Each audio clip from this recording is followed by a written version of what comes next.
I almost forgot my mic was muted. Good afternoon, hello, and welcome to the Omni Coalition News Show, aka TOCNS. This show is an amalgam of strange, weird, bizarre, off-the-wall, and otherwise things you don't normally see anymore from most news sources these days. During a time of political overabundance and divisiveness, we present you with more unifying topics to discuss for the most part. For links to the articles, the music done by Carrera, and anything else potentially interesting, check the underbar of the description below.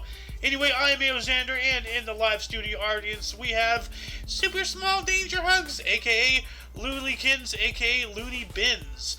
Anyway, today is Woden's Day, aka Odin's Day, aka Wednesday, December 21st, 2022. Let's jump into the news, shall we? So, starting us off from Rebel News, Gucci and Harry Styles under fire for ad campaign featuring a child's mattress. What? Let's see here.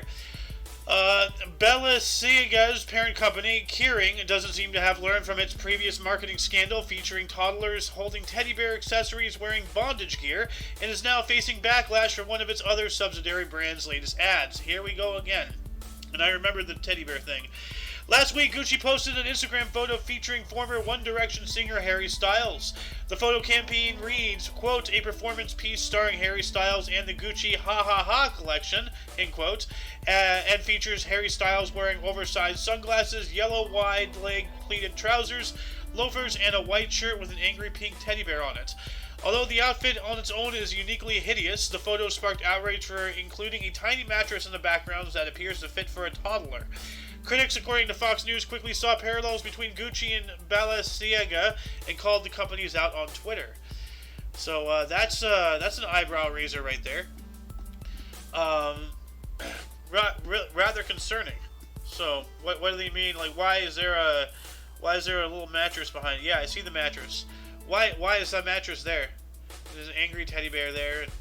So, all right. Let's move on up here. More from Rebel News. The 12 Lies of COVID. Pro-freedom doctors sing hilarious Christmas Carol remix. I gotta hear this. It says here, there we go.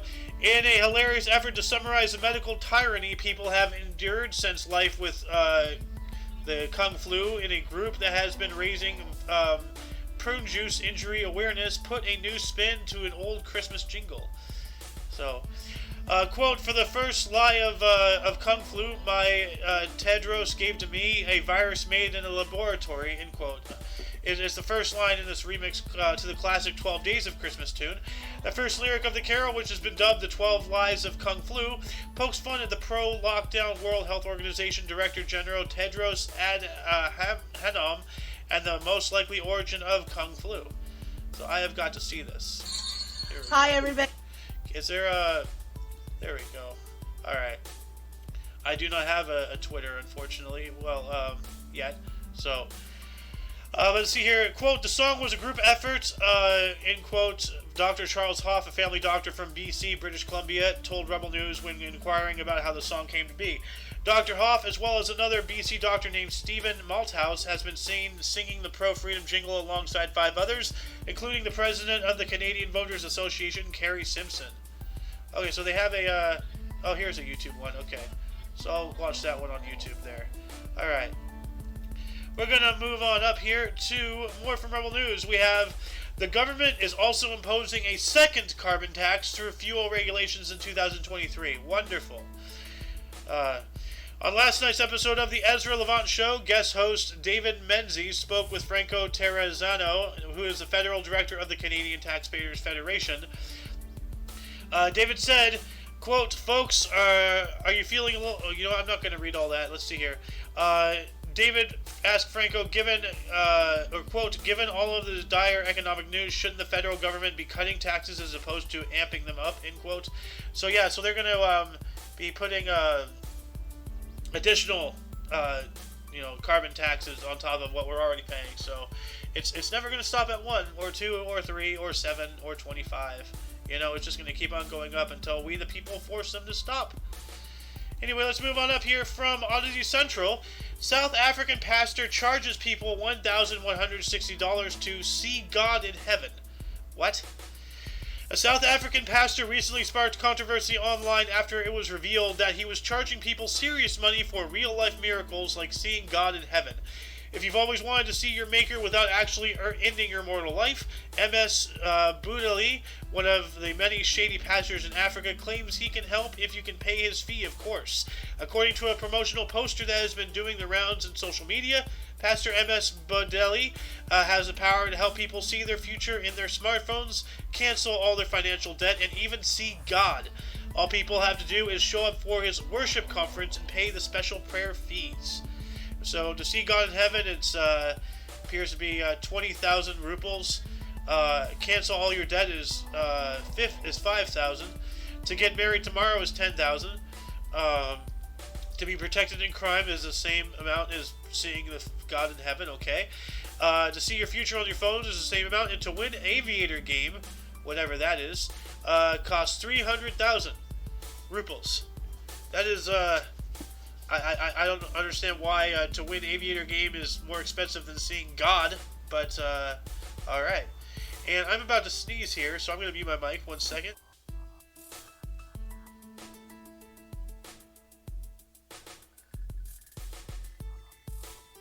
Alright, I am sorry about that, but when you gotta sneeze, you know?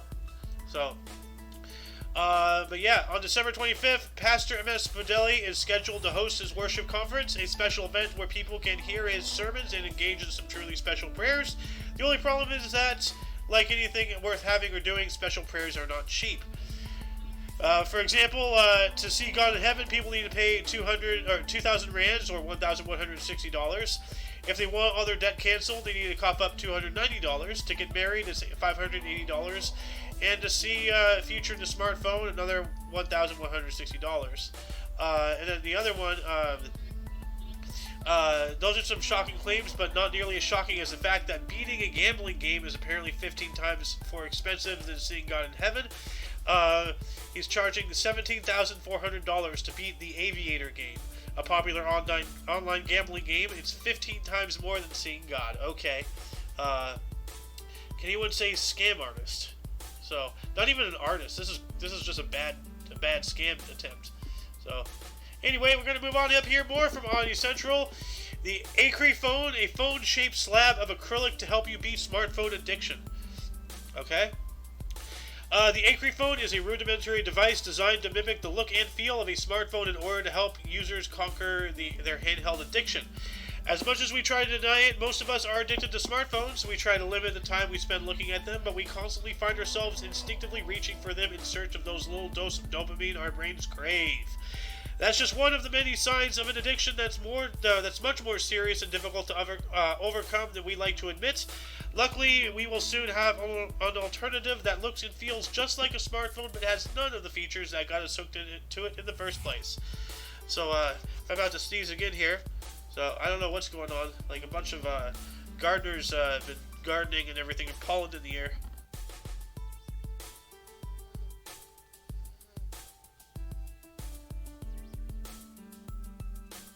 Alright, anyway. So, it goes on here. Created by Econ Works, the same company that brought us the Ample Bosom T-shirt a few years back. The Acre phone is literally a fine piece of acrylic shaped like a smartphone. It has no actual screen, no speakers, not even a tiny LED. It's just meant to fit in the palm of your hand so you can wean yourself off actual smartphones more easily. What is this shirt here? Oh, that one. Okay. I remember that. Okay. So it's literally just a hunk of plastic, and you just hold it for whatever reason and stare into it longingly, wishing that you could play your Angry Birds, you know?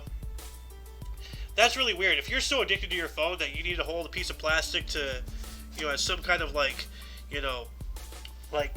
nicotine patch, then you have some serious issues, and you should probably be put into a psych ward, If you got to this point, you are beyond what you can do yourself. You need outside help. So, anyway, let's move on up here more from Audio Central. Woman fired for twerking on TikTok after taking paid leave for bad back. Good. I'm getting so tired of these scammers. A Spanish woman recently lost a court battle against the company that fired her for allegedly posting twerking videos on TikTok while on paid leave of absence due to severe back pain. Wow, so she had the audacity to take him to court? Really? Really? Wow, you're going to be that level of, piece of crapness? The Superior Tribunal of Justice in Spain, Castilla y Leon region recently upheld a supermarket's decision to fire a cashier over a series of TikTok videos that were deemed incompatible with her ailments. The woman, referred to only as Mrs. Pyded in the court papers, was reportedly an employee of Cinmark AC Group SA, the company behind the Lupa chain of supermarkets in Spain. She had been with the company since 2006, but at the end of January 2021, she went on an extended paid leave of absence, claiming that she was dealing with serious back problems. Her TikTok account said otherwise, though. And yeah, so she is caught twerking, and so, yeah, good. And I'm about to sneeze one more time. Like, I don't know what is going on.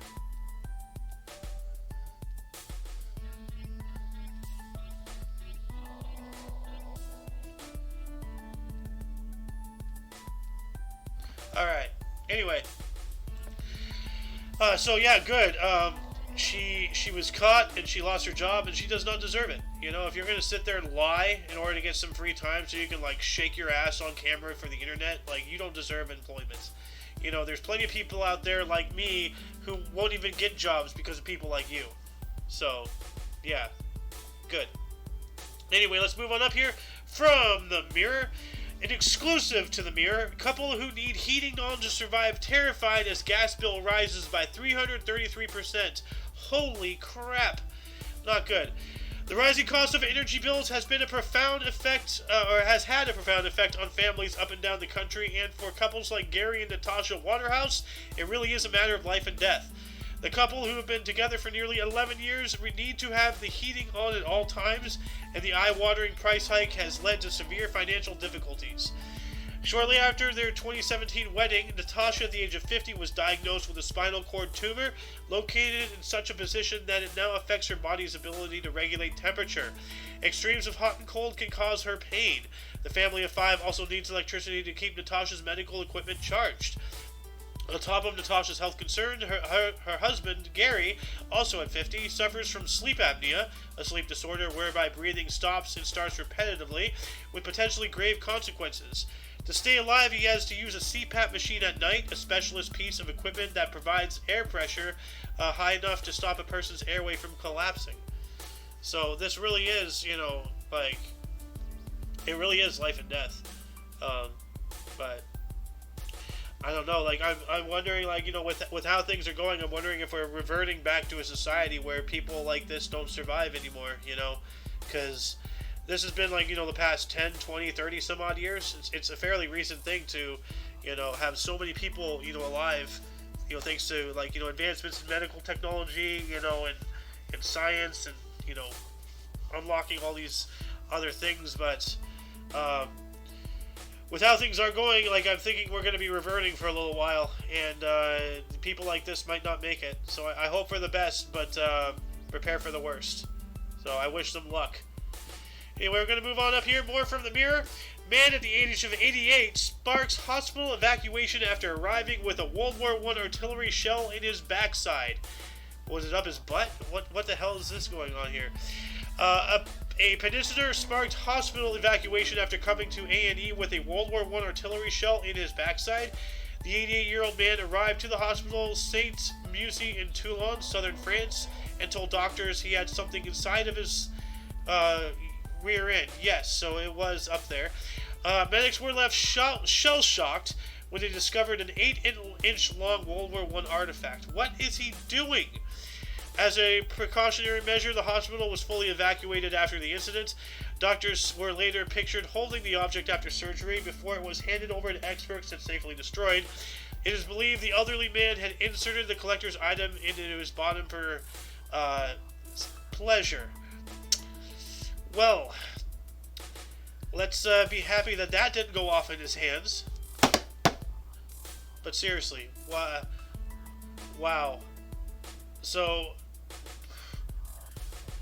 I mean, I guess you're right. Everything is, if you're brave enough, you know, including a high explosive set to be launched from a cannon. Okay. Anyway, let's move on up here. More from the Mirror. Neighbor left behind 14 years worth of Christmas presents for girl 2 before dying. An elderly neighbor left behind 14 years worth of wrapped gifts for a 2-year-old before he died, and she opens one every Christmas. Kind-hearted Ken Watson befriended the Williams family, including their daughter Katie, during the last 2 years of his life. After his death at the age of 87, his daughter Jenny brought around a sack of presents for Katie, who was at the time then 2 years old, to be opened once a year until she was 16. The family were knocked off their feet by his generosity and started a tradition of Katie opening her Ken gift every Christmas Eve. The first gift Katie opened in 2018 was a book, Christmas Eve at the Melops by Romy Unger. In 2019, there was a cuddly goat, a train set spelling Katie was 2020's gift, and last year she opened a giant Crayola coloring book. Cool.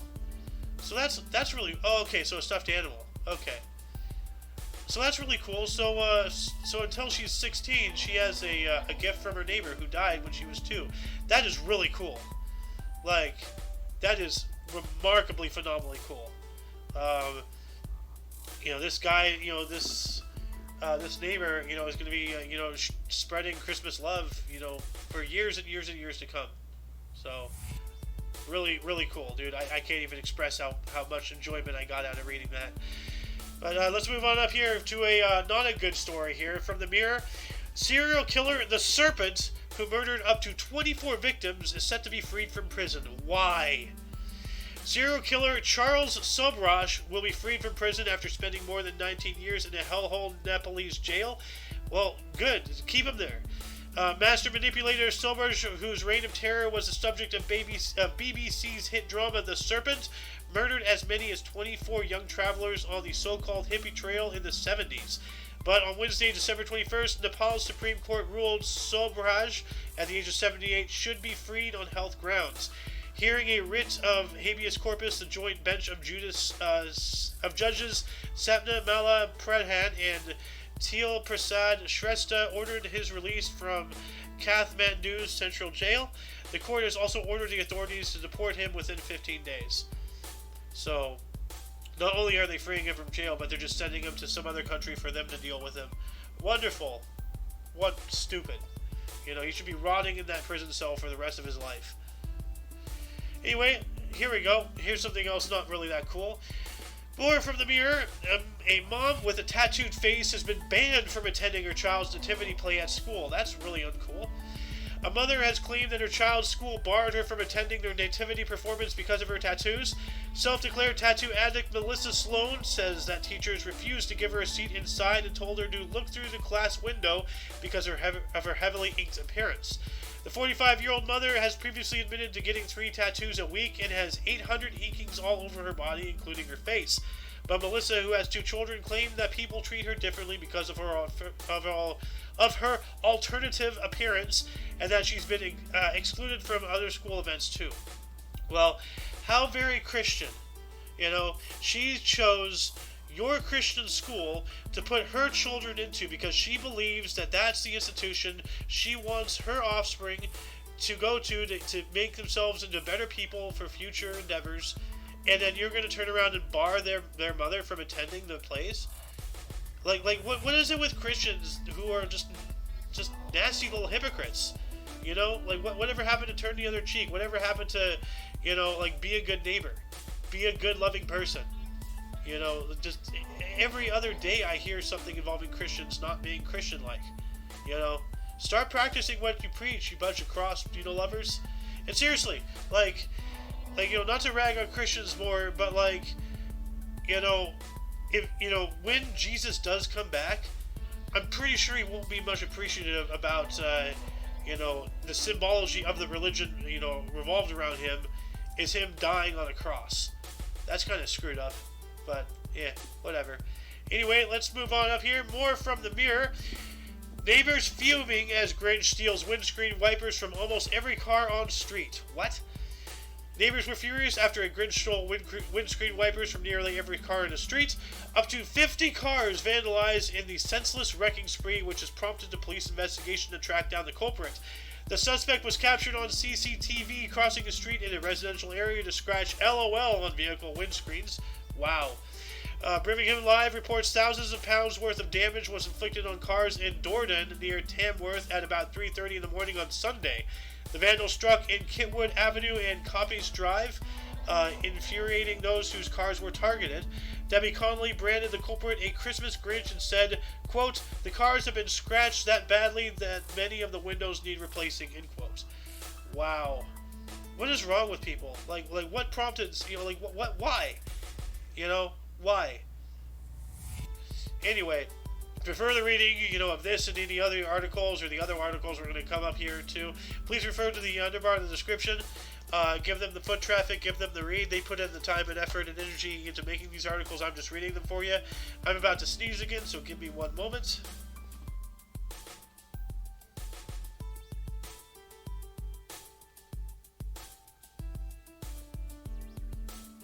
Alright, I have returned yet again. Man, I got to start taking Claritin. Anyway, we're going to move on up here from UPI, otherwise known as OOPI. A glitch blamed for smoke weed every day. Message on LED road sign. A glitch. Yeah, let's see here. Officials said the message smoke weed every day on an LED display sign at the side of a road in India's largest city was a result of a technical glitch. Yeah, sure. Scott Diora posted a video to Twitter after spotting the unusual roadside message while traveling on Worli Mountain Road in Mumbai. The message, "Smoke weed every day," can be seen scrolling by on the sign, which had been placed on the road to give traffic instructions in mid-construction.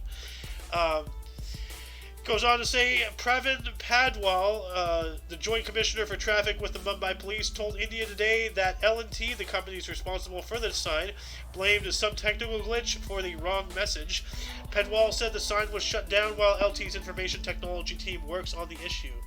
So let's take a look at this. See here if this will. Here we go. And we don't need music. So let's see. Oh, there it is.